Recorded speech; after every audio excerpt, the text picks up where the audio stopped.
I found a hidden folder on my husband's laptop, and it proved he was behind a crime that ruined lives. I never thought I'd wake up one day and realize I didn't really know the person I married, but that morning started like any other. Me, in my little home office, trying to drown out the sound of Daniel humming in the kitchen as he made coffee, acting like everything was normal, like nothing was wrong, but something in the back of my head kept nagging me, telling me that subtle tension, the way he avoided my eyes when I asked about his work, the way his phone buzzed constantly, but he jumped at every notification.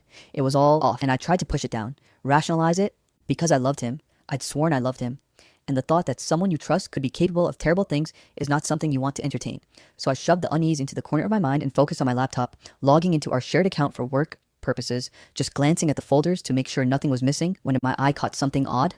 A folder buried deep in a directory labeled with a string of letters and numbers that made no sense, and I froze because we had organized our files so neatly, and this was clearly out of place, hidden, deliberately, and curiosity overpowered me.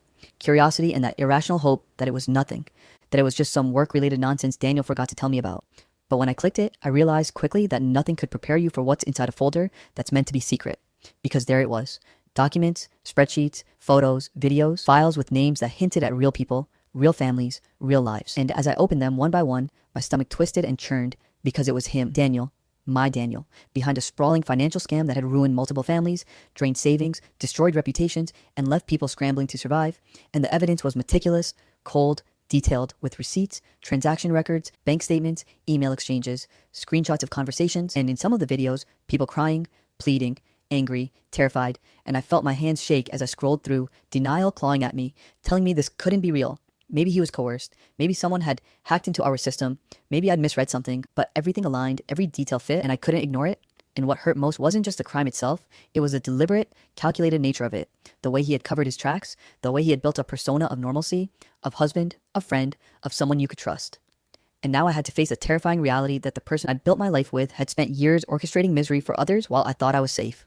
While I thought I was happy and I couldn't sleep that night, couldn't eat, couldn't even bring myself to confront him because what if he noticed? What if he saw that I'd seen? And I kept returning to that folder over and over, clicking on files, examining them, tracing dates, cross-referencing information, and with each discovery, my heart sank deeper because I realized he wasn't just a participant, he was a mastermind, the architect of chaos, the reason people lost homes, jobs, their dignity.